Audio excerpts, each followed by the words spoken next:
বহুত দিনৰ পাছত কেক এটা বনাইছিলো, দিন মানে মাহেই হ'ব। আচলতে মই কেতিয়া লাষ্ট কেক বনাইছিলো নিজৰে মনত নাই। মানে ঘৰত আৰু বনোৱা মানুহ আছে নহয়, বনাই থাকে আৰু মই মানে সেই গতিকে এই পৰি থকা লোহাত মামৰে ধৰা বুলি কয় যে, সেই তেনেকুৱা গতি হৈ গৈছিলে। আৰু সেইদিনাখন বনাওতে প্ৰথমে নিজৰ ওপৰতে নিজৰ কনফিডেন্স নাইকিয়া হৈ গৈছিলে নহয়, সেইকাৰণে যিমান জনা মানুহ হলেও কাম এটাত যদি লাগি নাথাকে মামৰে ধৰিবই।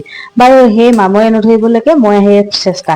আৰু এয়া কেক বনোৱা ৰেচিপিটো দিব লাগিব জানো বাৰু? সকলোৱেতো জানেই আজিকালি, গালিয়ে পাৰে নেকি আপোনালোকে, ঠিকনা নাই আৰু। তথাপিও আৰু দেই, বহুত দিন মাহৰ পিছত যে বনালো, সেই গতিকে ৰেচিপিটো এনেকৈ দিবলৈ মন গ'ল আৰু। কাপোৰ জোখাই লৈছো, 1 কাপ চেনি। তেতিয়াহ'লে মই ৰঞ্জনাই সকলোকে পুনৰবাৰ স্বাগতম জনাইছো আজি এই কেকৰ ৰেচিপিটোৰ সৈতে। ভিডিঅ'টো শেষলৈকে চাব আৰু শেষত সকলোৱে জনাবলৈ নাপাহৰিব দেই আজি ভিডিঅ'টো চাই কেনেকুৱা পালে। আৰু এয়া দেখিলে নহয়, প্ৰথমতে 2টা কণী ভালকৈ ফেটি ললো, তাৰপিছত দিছো পিচি লোৱা চেনি। আৰু এতিয়া এই চেনিখিনি পিচি এই কণীৰ সৈতে সেইখিনিও ধুনীয়াকৈ মিক্স হৈ যোৱাৰ পাছত তেল দিলো। আৰু একেটা কাপৰ জোখেৰে সকলোখিনি মিশ্ৰণখিনি দি গৈ আছো আৰু সুন্দৰকৈ ফেটি লৈছো প্ৰথমতে। আৰু এইখিনি ধুনীয়াকৈ মই সম্পূৰ্ণ কৈ দেখা মানে বহুত ভালকৈ ফেটি লৈছো, সেইখিনি টাইমটো অকণমান কমাই দিছো মানে, নহলে ভিডিঅ'টো বহুত দীঘল হৈ যাব যে, সেইকাৰণে। আৰু 1 কাপ ময়দা আৰু 1 কাপ আটা, তাৰ পাছতে বেকিং পাউডাৰ 1 চামুচ আৰু বেকিং চ'ডা দি পেলাই গোটেইখিনি ধুনীয়াকৈ ইয়াত চালি ললো প্ৰথমতে, দেখিছেনে? তাৰপিছতে এতিয়া যিখিনি মিশ্ৰণ খিনি মানে আটা ময়দা এই সকলো চালি লোৱা সকলোখিনি অলপকৈ দি পেলাই মিশ্ৰণটো ধুনীয়াকৈ ঘোলটো ধুনীয়াকৈ বেটাৰটো ৰেডি কৰি ল'ম। আৰু গোটেই ময়দাখিনি মই একেবাৰতে দি দিয়া নাই, অলপকে দি আছো। অলপকে দি ধুনীয়াকৈ মিশ্ৰণটো ৰেডি কৰি লৈছো। আৰু মই অকণমান ময়দাক কেনেকৈ আমাৰ জীৱনৰ পৰা আঁতৰাব পাৰো তাৰে প্ৰচেষ্টা, সেইকাৰণে মই গোটেই 1 কাপ আটাও দিছো। আৰু যেতিয়া গোটেইখিনি মিক্স কৰি ললো, অকমান প্ৰয়োজন অনুসৰি গাখীৰ দিছো। গাখীৰ মই ৰুম টেম্পাৰেচাৰত থকা গাখীৰ দিছো, ডাইৰেক্ট ফ্ৰিজৰ পৰা উলিয়াই পেলাই বা তেনেধৰণৰ গাখীৰ দিয়া নাই। আৰু এয়া কেক টিনটোত আগতেই মই অলপ প্ৰথমতে তেল, তাৰ পাছতে অকমান ময়দা দি পেলাই ডাস্টিং কৰি থৈছিলো ধুনীয়াকৈ, সেইখিনি দি দিলো, অলপ টেপ কৰি দিছো। আৰু এতিয়া অভেনত মই 180 ডিগ্ৰীত 40 মিনিটছৰ কাৰণে দিছো। কিন্তু মই 40 মিনিটছৰ কাৰণে দিছিলো, কিন্তু 35 মিনিটছতে মোৰ কেকটো ৰেডি হৈ গ'ল। তেনেকৈ আপোনালোকে জুখি চাই থাকিব লাগিব আৰু সেইটো। যোনে কেৰাহীত বনাই, মোৰ কেৰাহীত বনোৱা কেকৰ ৰেচিপিবোৰ অলৰেডি বহুত আছে চেনেলত, আপোনালোকে চাব পাৰে। গতিকে আৰু এয়া কেকটো ৰেডি হৈ গ'ল। আৰু এয়া টুথপিকডাল দি পেলাই অকমান চেক কৰি চাইছো। আৰু যিহেতু বহুত মাহৰ পিছত বুলি কৈছো, আৰু বনাইছিলো, আৰু ধুনীয়াকৈ কেকটো হৈ যোৱাৰ কাৰণে মনটো বিৰাট ভাল লাগি গৈছে।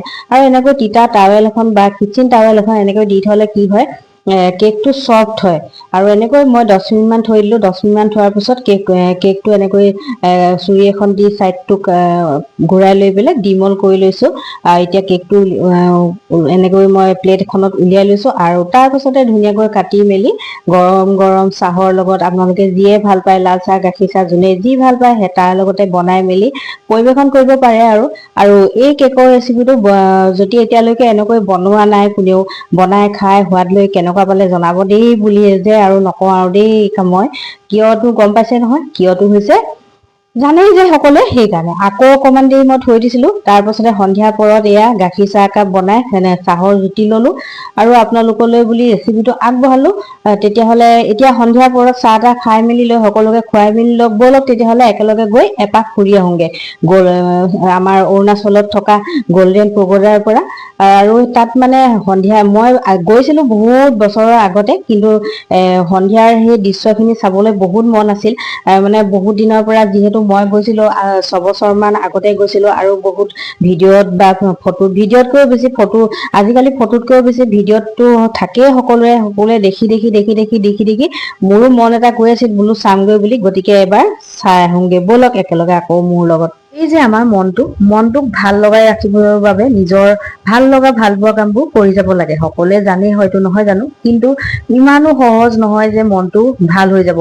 আৰু নিজৰ ভাল লগা ভাল পোৱা কামবোৰ কৰি যাওঁ, তথাপিও যেতিয়া মনটো বেয়া লাগে, সেই ভাল লগা ভাল পোৱা যিবোৰ কাম আছে, সেই কামবোৰ কৰিবলৈ দেখোন মন নোযোৱা হৈ যায়। তেতিয়াহ'লে বহুত আচলতে কোৱাৰ দৰে ইমান সহজ নহয় যে মনটো আপুনি ভাল লগাই বা আপুনি বা মই ভাল লগাই ৰাখিম সকলো সময়তে।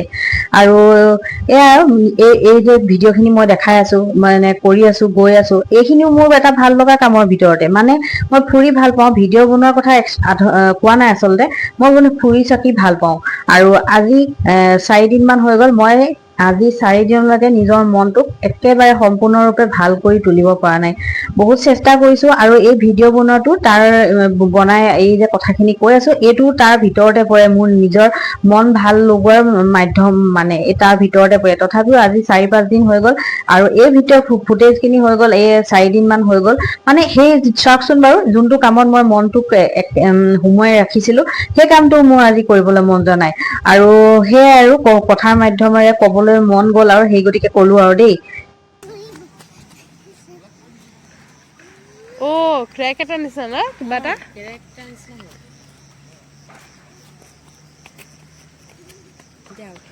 আগৰখিনি পাছলৈ থৈ পিছৰখিনি আকৌ আগতে দিলো। মানে আমি গৈছিলো নামচাইলৈ, আৰু যেতিয়া ঘূৰি অহাৰ সময়খিনিত মানে আন্ধাৰে হৈ গৈছিল, আৰু পটককৈ গল্ডেন পগুৰাৰ একদম ইমান সুন্দৰকৈ লাইটিং কৰি থোৱা আছিল, সেইখিনিলে চকু পৰিলে।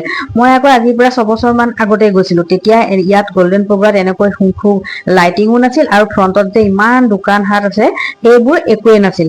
গতিকে ইমান দিনে ফটোত বা ভিডিঅ'ত দেখিহে আছিলো, মানে ফটোতকৈও ভিডিঅ'ত বেছি ভাল লাগে, আৰু নিজৰ চকুৰে চাই যে আৰু এই আপলোড হৈ গলো, ভাল লাগে। আৰু সেইটো চান্সতে মই আন্ধাৰো যিহেতু হৈ আহিছিল, লৰাই কলো বোলো ব'লাচোন চাই যাওঁ, মই প্ৰায় 6 বছৰ মান হৈ গ'ল দেখাই নাছিলো। আহিছিলোঁ আজিৰ পৰা 6 বছৰমান আগতে দেই, বঙাইগাঁৱৰ পৰা। কমটি লাকি নহয়, পৰশুৰাম ভ্ৰমণ কৰি আহিলেহি আজি।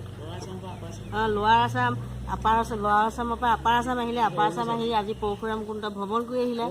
তাৰপিছত অৰুণাচল, এতিয়া আহি গল্ডেন পগুৰা পাই গ'ল। এতিয়া মোক তাৰপিছত এনেবোৰ শুনি আছিলোঁ, গল্ডেন পগুৰা ধুনীয়া লাইটিং চাইটিং কৰিলে। আজি চান্সতে পালোঁ, আৰু চান্স পাইছোঁ যেতিয়া চাই যাওঁ বুলি আহি গ'লোঁ। 6 বছৰ আগৰ সেই ক্লিপটো ইয়াতে গাঁঠি দিলো দেই, দেখিলেই নহয় চাগে। ডুগু তেতিয়া 3 মাহ মান আছিল, তাক লৈ মেলি আমি একেবাৰে বঙাইগাঁৱৰ পৰা আহিছিলো, মানে একেবাৰে নামনি অসমৰ পৰা উজনি অসম। ডুগুও আহিছিল নহয় আমাৰ লগতে। আৰু সেয়াই আৰু বৰ ভাল লাগিলে দেই, সন্ধিয়া পৰিৱেশটো ইমান দিনে অইনৰ ভিডিঅ'ত দেখি দেখি নিজ চকুৰে এনেকৈ চাবলৈ পায়।